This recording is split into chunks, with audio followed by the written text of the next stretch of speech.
Terima kasih Anda masih bersama kami dalam debat kedua calon gubernur dan wakil gubernur DKI Jakarta pemilihan tahun 2024. Dan saat ini kita memasuki segmen keempat, di mana di segmen ini adalah segmen yang tentunya tidak kalah seru dari segmen-segmen sebelumnya. Dan kami mengingatkan kepada seluruh hadirin untuk tetap mematuhi tata tertib. Hadirin dan pemirsa semuanya, di segmen sebelumnya pertanyaan dibuat oleh tim panelis. Namun untuk segmen 4 dan 5 pertanyaan diajukan oleh pasangan calon. Boleh oleh calon gubernur atau calon wakil gubernur. Dan untuk jawaban serta tanggapan bisa dilakukan oleh pasangan calon yang dituju. Bisa dengan calon gubernur atau calon wakil gubernur. Sekali lagi kami ingatkan untuk pertanyaan diajukan oleh pasangan calon. Bisa oleh calon gubernur atau calon wakil gubernur. Dan bisa ditanggapi atau dijawab oleh pasangan calon gubernur dan calon wakil gubernur yang dituju. Jawaban pertanyaan akan ditanggapi oleh calon gubernur dan calon wakil gubernur yang bertanya dan selanjutnya akan direspons kembali oleh calon gubernur dan calon wakil gubernur yang menjawab. Mohon diingat Bapak-bapak bahwa para calon gubernur dan calon wakil gubernur untuk melakukan sesi tanya jawab ini sesuai dengan tema debat, yakni ekonomi dan kesejahteraan sosial. Dan kami ingatkan kepada para pasangan calon untuk tidak menggunakan singkatan maupun istilah asing dan sejenisnya dalam mengajukan pertanyaan. Dan jika ingin menggunakan agar dapat menjelaskan terlebih dahulu. Kesempatan pertama kami berikan kepada pasangan calon nomor urut 2 Bapak Dharma Pongrekun dan Bapak Kunwardana untuk mengajukan pertanyaan kepada pasangan calon nomor urut 3 Bapak Pramono Anung dan Bapak Rano Karno. Pasangan calon nomor urut 2 bertanya kepada pasangan calon nomor urut 3, waktu untuk bertanya 1 menit dimulai sejak Anda berbicara. Silakan. Terima kasih. Saya izin bertanya dengan Pak Rano Karno. Ketika Bapak menjabat sebagai gubernur di Banten, saya membaca di koran bahwa penduduk Baduy menolak untuk tempatnya dijadikan destinasi pariwisata. Kalau saya melihat bahwa Bapak selama ini adalah orang yang menjaga ketahanan budaya, maka ada sesuatu yang contrary effect dengan yang Bapak lakukan. Jadi kami bertanya kepada Bapak, kenapa itu harus terjadi sementara Puun sendiri sudah meminta, bahkan meminta kepada Presiden Joko Widodo waktu itu untuk mencabut kebijakan itu. Terima kasih. Baik. Sekarang kami persilakan pasangan calon nomor urut 3 untuk menjawab pertanyaan dari paslon nomor 2. Waktunya 2 menit dimulai dari Anda mulai berbicara. Terima kasih Mas Dharma. Kalau Anda bicara soal Baduy pasti Anda tahu tentang SEBA. SEBA itu kunjungan masyarakat Baduy ke pemerintah daerah. Ya. Kalau saya menolak, nggak mungkin mereka berkunjung. Tapi memang saya membatasi karena apa? Permintaan masyarakat Baduy itu sendiri. Mereka minta apa? Tidak boleh ada BTS. Supaya HP tidak masuk ke kampung mereka. Tapi anak Baduy luar punya HP. Mereka tidak ingin punya sekolah. Tapi mereka berpendidikan. Mereka punya sekolah sendiri. Nah artinya Mas Dharma, salah satu yang saya jaga pada waktu itu, masyarakat Baduy, dia harus berkembang, tapi dia harus dijaga. Karena populasi berkunjung, tiba-tiba menjadi bludak. Nah jadi artinya masyarakat Baduy adalah masyarakat Indonesia yang tidak bisa kita pungkiri, mereka mempunyai kebudayaan yang luhur. Dan mereka punya kemampuan untuk mengeksplor dirinya sendiri. Tentu saja saya sebagai gubernur pada waktu itu memberikan fasilitas apa yang bisa kita bantu. 1, misal tadi acara SEBA kita kembangkan menjadi acara pariwisata. Dulu SEBA kecil Mas Dharma. Tapi waktu saya jadi gubernur, yang berkunjung bisa 6.000 orang masyarakat Baduy. Akhirnya apa? Dengan ini masyarakat Baduy dikenal lebih luas. Itulah yang memang membuat mereka tiba-tiba ketakutan. Karena jumlah kunjungan wisata di sana membludak. Kembali lagi, saya tidak menolak, tapi memang saya membatasi. Karena apa? Permintaan masyarakat Baduy itu sendiri. Terima kasih, Mas Dharma. Masih ada waktu, dimanfaatkan atau cukup? Baik.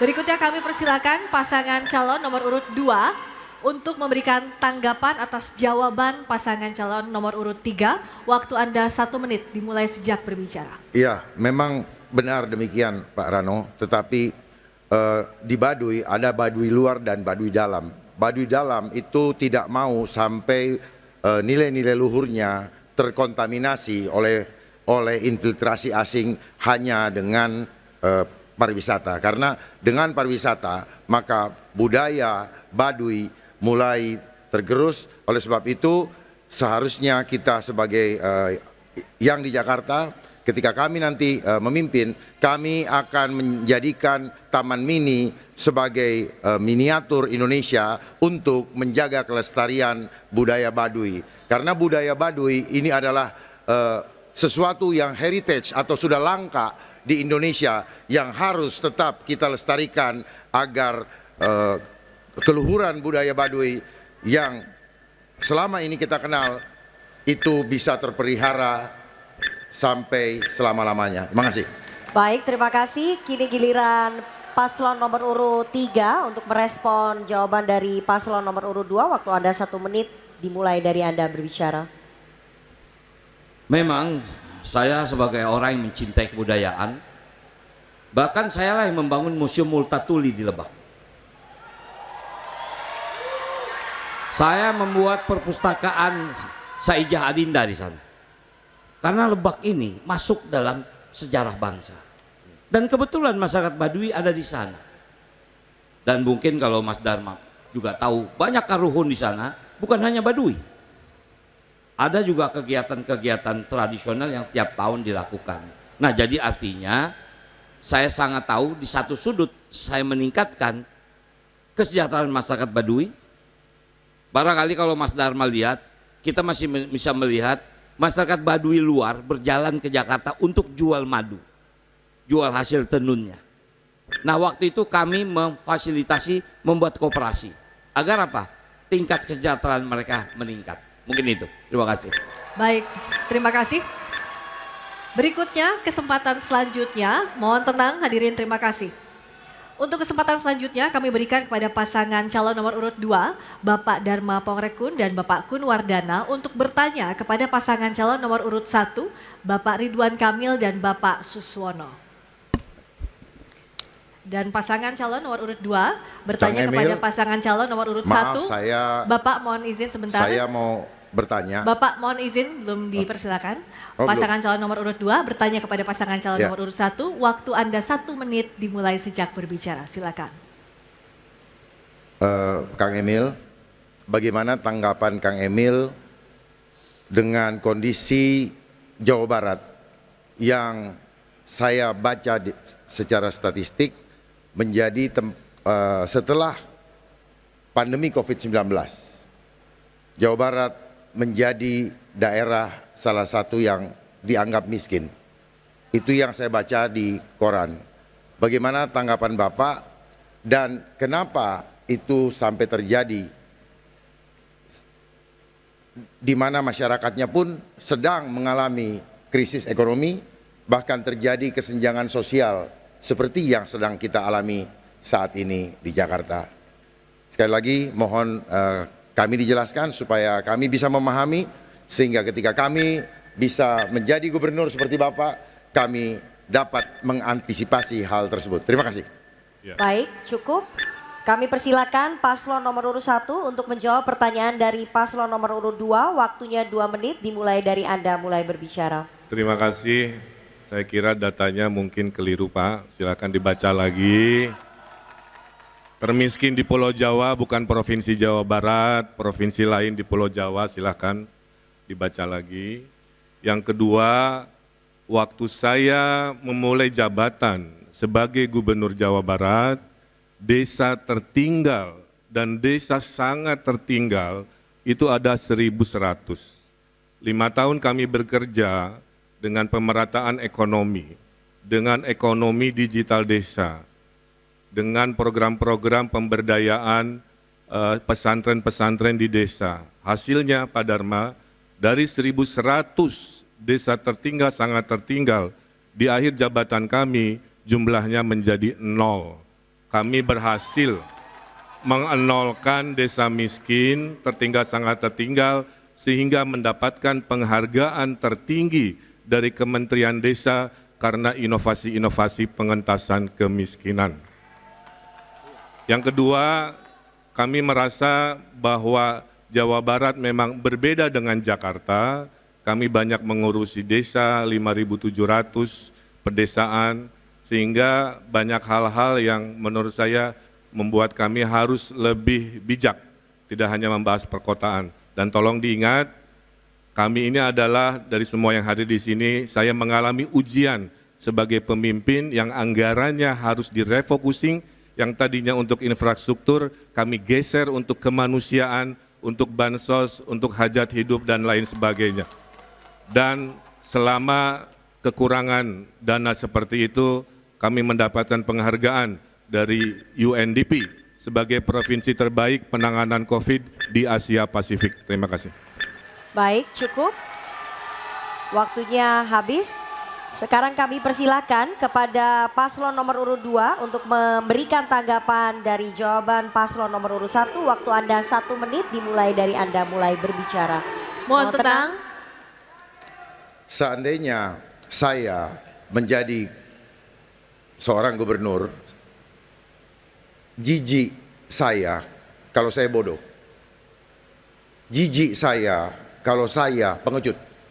Jijik saya kalau saya pengkhianat. Maksudnya apa? Kalau ada sesuatu peristiwa yang demikian, alangkah baiknya kalau kita mengajak tim independen untuk meneliti data yang ada. Apakah betul-betul ini isu kesehatan atau agenda politik global? Bayangkan, baru ditemukan virusnya bulan Desember, 12 hari kemudian sudah ditentukan. Lalu tidak melakukan prosedur golden postulat Koch yang seharusnya dilakukan. Lalu alat diagnosanya sangat sumir dan tidak diperuntukkan untuk itu. Itu adalah ciptaan Dr. Kerimulis yang mendapatkan Piala Nobel tahun 1984. Jadi seharusnya sebagai pemimpin harusnya jangan kita berkhianat kepada habis. rakyat. Terima kasih Bapak. Berikutnya kami persilahkan kepada pasangan calon nomor urut 1. Mohon tenang hadirin. Mohon tenang.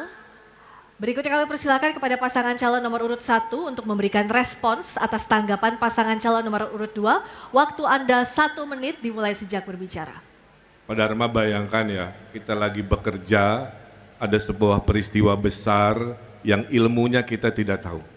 Sebagai seorang pemimpin, jika kita tidak tahu, kita ini bertanya. Maka waktu COVID di Jawa Barat, saya ada tim ahli Pak, tim ahli kesehatan masyarakat dari Universitas Indonesia, dari Universitas Pajajaran. Kami 7 kali Zoom meeting dengan seorang dokter Indonesia yang kerjanya di WHO untuk menyingkronkan apa yang menjadi data-data dan apa yang kami alami. Yang kedua, sebagai gubernur, kami harus taat kepada yang namanya pemerintah pusat. Dalam hal ini tentu sekarang kalau gubernur, kita akan hormat taat kepada Bapak Prabowo Subianto. Nah, karena provinsi itu adalah bagian delegasi, salah satu tugasnya dari pemerintah pusat untuk apapun termasuk krisis-krisis di Indonesia. Terima kasih. Baik, terima kasih. Paslon nomor urut 1, mohon tenang. Kami akan melanjutkan. Kami ingatkan sekali lagi kepada seluruh pasangan calon untuk mengajukan pertanyaan sesuai dengan tema, yakni ekonomi dan kesejahteraan sosial. Selanjutnya kami berikan kesempatan kepada pasangan calon nomor urut 3, Bapak Pramono Anung dan Bapak Rano Karno, untuk bertanya kepada paslon nomor urut 1, Bapak Ridwan Kamil dan Bapak Suswono. Pasangan calon nomor urut 3 bertanya kepada pasangan calon nomor urut 1 dalam waktu 1 menit dimulai sejak Anda berbicara. Silakan. Yang saya hormati Bapak Ridwan Kamil dan Bapak Suswono. Pertanyaan kami singkat dan sederhana. Dulu pada tahun 2018, Kang Emil pernah menyampaikan akan membangun Disneyland di Cikarang. sekarang Kang Emil ketika menjadi calon gubernur di Jakarta menyampaikan akan membangun Disneyland di Pulau Seribu. Sebetulnya akan dibangun di Cikarang atau di Pulau Seribu. Terima kasih.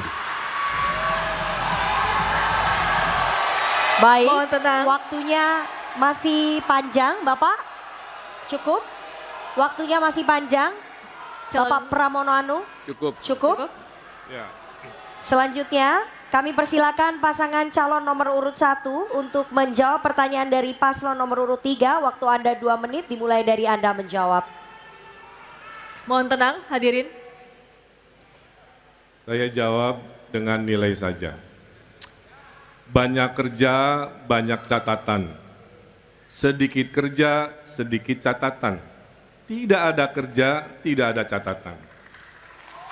Sebaik-baiknya pemimpin adalah pemimpin yang berani ngambil keputusan. Walaupun dalam perjalanannya kadang berhasil, kadang gagal. Dan tugas pemimpin adalah berimajinasi. Seburuk-buruknya pemimpin adalah hanya mengerjakan apa yang ada tanpa daya imajinasi. Bung Karno melahirkan Indonesia oleh daya imajinasi. Indonesia disebut Imagine Community, semua berimajinasi. Kalau urusan Disneyland itu kadang-kadang iya dalam political will-nya, tapi bisnis deal-nya mungkin tidak masuk dan lain sebagainya. Tapi yang penting itu berusaha. Karena seburuk-buruknya pemimpin adalah yang tidak mau berimajinasi, tidak mau berusaha, setelah terpilih hanya duduk diam untuk aman cari pemilihan di 5 tahun sebelumnya, selanjutnya. Jakarta ini sangat konkret karena kunjungan wisata di Kepulauan Seribu sangat sedikit. Kami mengusulkan ada kawasan Special Economic Zone. Saya sudah bertemu dengan beberapa pihaknya yang menyatakan sangat visible sehingga devisa bisa datang atau istilah indef disebut dengan taman tertutup, Mas Pram. Jadi berbayar agar devisa masuk. Ya kelasnya nggak bisa kelas Ancol lagi, maka bahasa ke publik yang mudah disampaikan adalah naik kelas dari kelasnya Ancol menjadi kelas dunia. Bahasa destinasi global kelas dunia, Universal Studio, Disneyland, Global Village Dubai, itulah yang dibahasanya akan dimengerti oleh pihak-pihak internasional. Terima kasih. Baik, terima kasih. Berikutnya kami berikan kesempatan, kami lanjutkan setelah hadirin tenang. Hadirin mohon tenang. Hadirin mohon tenang. Sekali lagi kami ingatkan kepada hadirin untuk menjaga ketertiban agar tidak mengganggu konsentrasi seluruh pasangan calon gubernur dan calon wakil gubernur. Baik, kami lanjutkan. Hadirin kami mohon tenang. Kami ingatkan sekali lagi hadirin mohon tenang. Berikutnya kami berikan kesempatan kepada pasangan calon nomor urut 3 untuk menanggapi jawaban dari pasangan calon nomor urut 1. Waktu Anda 1 menit sejak berbicara. Untuk hal yang berkaitan dengan imajinasi, Kang Emil, saya tidak membantah sama sekali. Karena memang sebagai pemimpin imajinasi itu sah-sah saja. Tetapi karena ini bagian dari bagaimana publik mempercayai apa yang kita sampaikan di ruang publik, itulah yang menurut saya kenapa saya tanyakan. Sehingga dengan demikian saya tidak akan membantah satu kata pun terhadap apa yang disampaikan oleh Kang Emil. Apalagi saya juga dengan perjalanan yang sangat panjang sekali. Saya menjadi pejabat sudah 25 tahun, 2 periode menjadi Menteri Sekretaris Kabinet, sehingga dengan demikian resiko untuk mengambil keputusan pasti sudah saya ambil. Terima kasih Kang Emil, terima kasih. Baik, waktunya masih panjang. Bapak cukup? Apa cukup Bapak? Ingin ditambahkan? Cukup. Terima kasih, kami persilakan kepada pasangan calon nomor urut 1 untuk merespon tanggapan dari paslon nomor urut 3. Waktu Anda 1 menit dari sekarang. Ya, terima kasih Mas Pram. Kami ini khususnya saya dan Bang Rano mungkin paling relevan ya kalau ditanya. Karena yang ditanyakan pengalaman masa lalu. Saya agak susah bertanya ke Mas Pram karena korelasi kepada kewilayahan kan memang bukan pada historinya. Jadi saya hanya ingin menjawab, kalau saya dianggap kurang ini itu nggak ada masalah. Tapi kepuasan publik sama saya menjadi gubernur Jawa Barat, silahkan di Google, itu adalah 90%.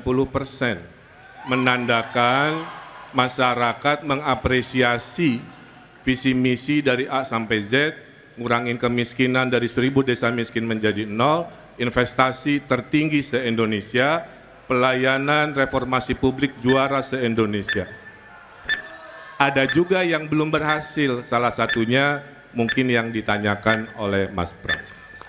Baik, terima kasih. Dan mari kita berikan aplaus yang meriah untuk seluruh pasangan calon gubernur dan wakil gubernur DKI Jakarta. Sesi yang menarik, debat antar pasangan calon. Dan kita akan jeda terlebih dahulu, kami akan kembali dengan segmen tanya jawab antar seluruh pasangan calon gubernur dan wakil gubernur Jakarta. Pemirsa jangan kemana-mana, tetap bersama kami di debat kedua calon gubernur dan wakil gubernur DKI Jakarta tahun pemilihan 2024.